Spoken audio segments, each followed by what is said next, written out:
Kalau ibu ini mau protes, ya Allah kenapa anak-anak yang lain semuanya sehat, anak saya kok tiba-tiba pas anak saya kok seperti ini.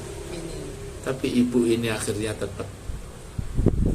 dia tetap berprasangka baik sama Allah. Setiap keputusan Allah mungkin yang gak kita senangi, tetapi ini pasti terbaik bagi Allah. Mungkin yang kita senangi, sebut saja hari ini kita jaya, hari ini kita sukses, hari kita ini berlimpah, itu belum tentu loh baik sama Allah.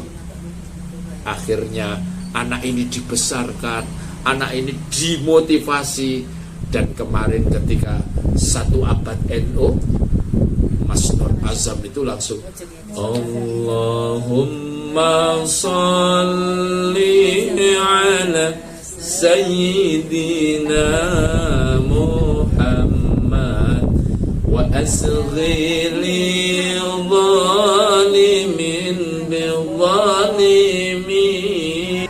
Sudah ngantuk? Alhamdulillah. Tapi kira-kira kalau punya anak seperti Ismail mau nggak? Oh, mau jelas. Mau sekali atau mau pingin? Iya. Tapi berat loh Bu. Kadang-kadang saya tadi misalnya melepas anak saya yang di pesantren, kadang-kadang ya untuk sedih. Ya Allah, kemarin ke sana dulu waktu jam 4 sore baru sampai. Bilangnya gini, "Loh ya, kok jam segini baru datang?" "Loh kenapa?" "Yo kan jam 5 sudah selesai, berarti aku nggak bisa keluar." "Ya sudah, tak tunggu sampai malam." Ya, karena memang lagi libur. Akhirnya kita dampingi. Terus tadi saya siapkan lagi untuk 1 hari ya dampingi saja. Tetapi ternyata ya mondokkan anak itu ternyata ya orang tuanya ikut mondok, betul nggak? Kadang-kadang sedih nggak?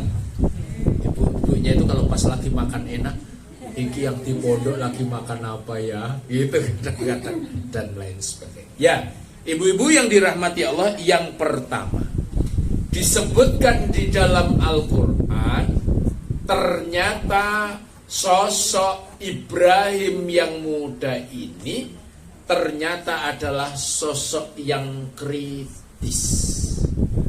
Saya tanya, ayahnya Nabi Ibrahim itu profesinya jadi apa? Membuat patung. Dan ternyata suatu hari ada diskusi, disebutkan di dalam Al-Quran itu, ya abati, bukan ya abati fa'al, bagaimana engkau itu membuat patung, kok kemudian patung itu engkau sembah. Ini gimana engkau itu bikin patung sendiri, dipahat-pahat sendiri, kok disembah-sembah sendiri. Jadi muda Ibrahim itu sudah bertanya.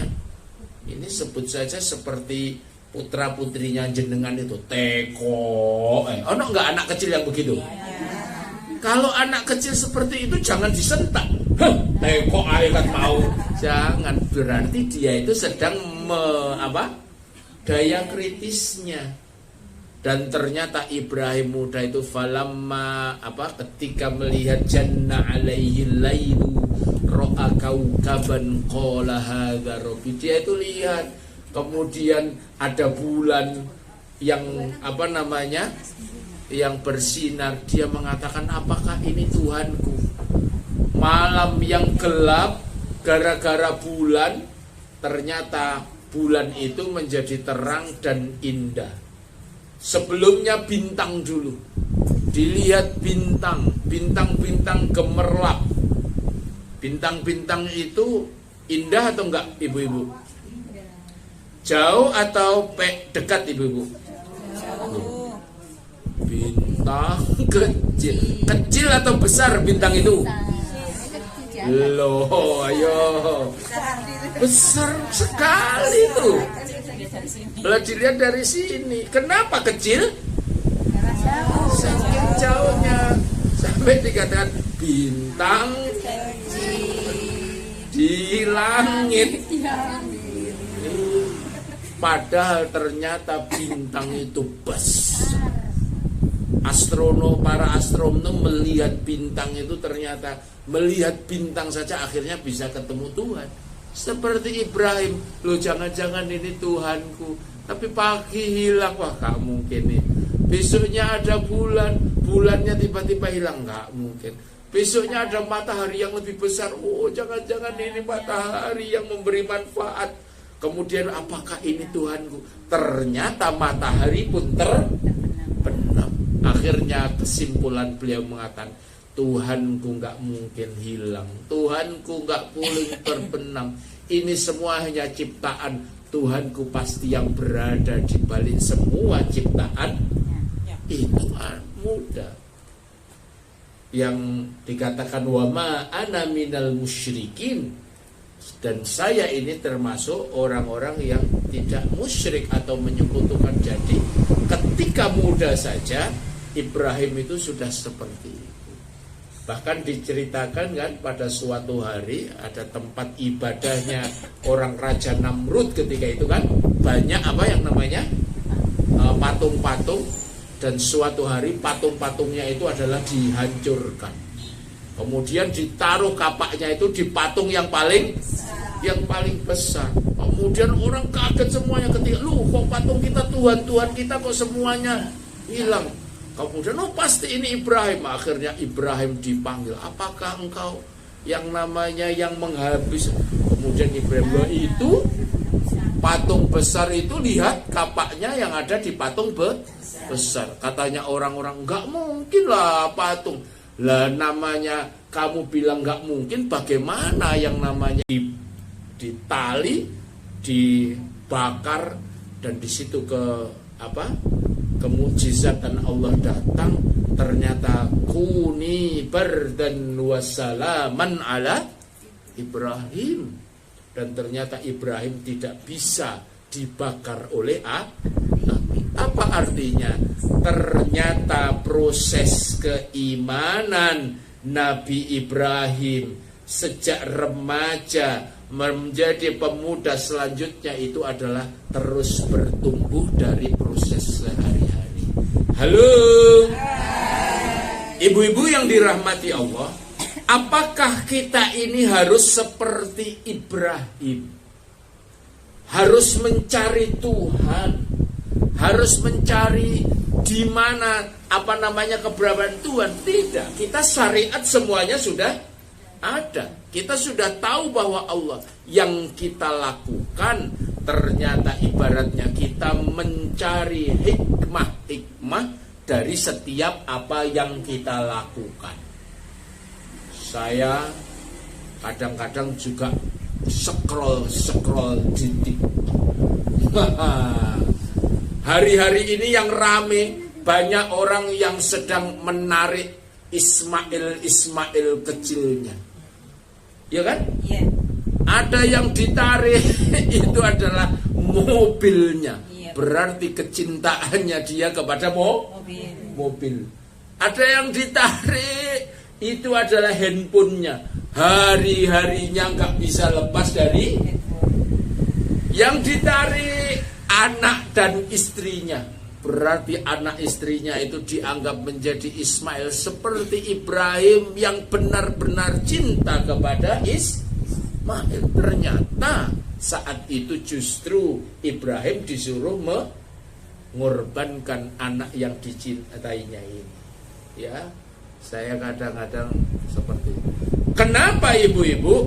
Karena bisa jadi Allah itu meletakkan yang namanya ujian di hal-hal yang kita cintai. Betul nggak?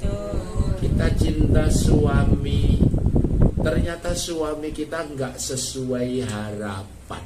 Halo? Tak delok dhisik meneng, saiki kok ternyata akeh polai. Halo? Dhisik tak delok ketoke akeh duwite. Halo? Saiki kok duwike gak tapek. Dhisik tak kira ganteng. Saiki kok tetep ganteng.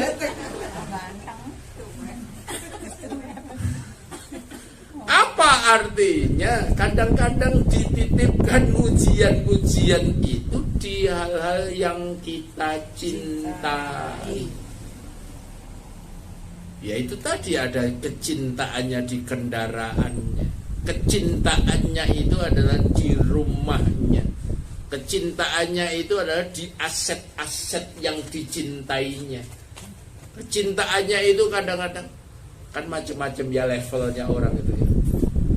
Ketika sedang senang ikan koi gitu ya, oh bikin kolam ikan koi nggak habis-habisnya dan lain sebagainya. Ternyata ketika Idul Adha ini seakan-akan kita diingatkan jangan terlalu cinta ya dengan apa yang selama ini menjadi Ismail kecil kita, karena bisa jadi ujian Allah itu adalah diletakkan di hal-hal yang kita cintai.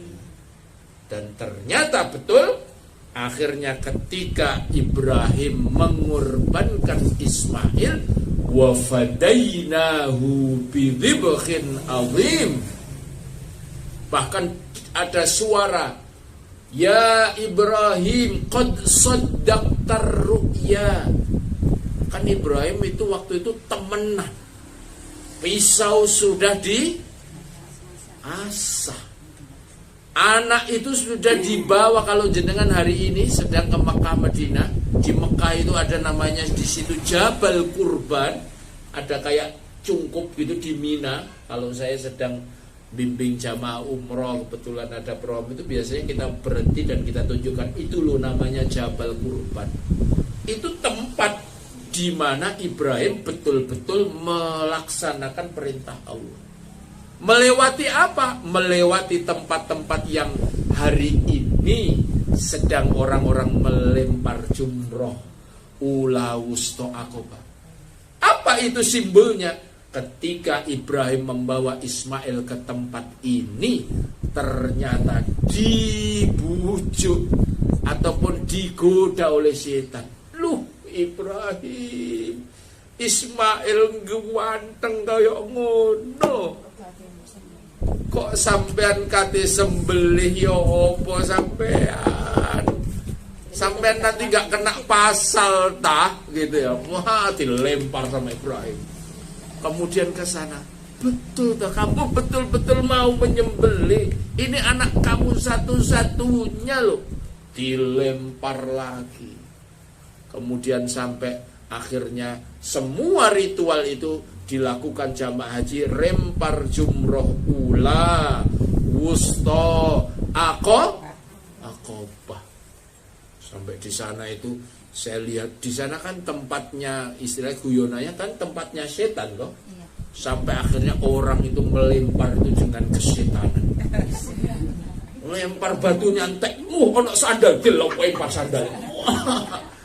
Katanya setannya bilangnya gini, sesama setan jangan saling lempar. Iya. Guyonanya karena kadang-kadang lepas kendali ya di sana. Tetapi hari ini tempat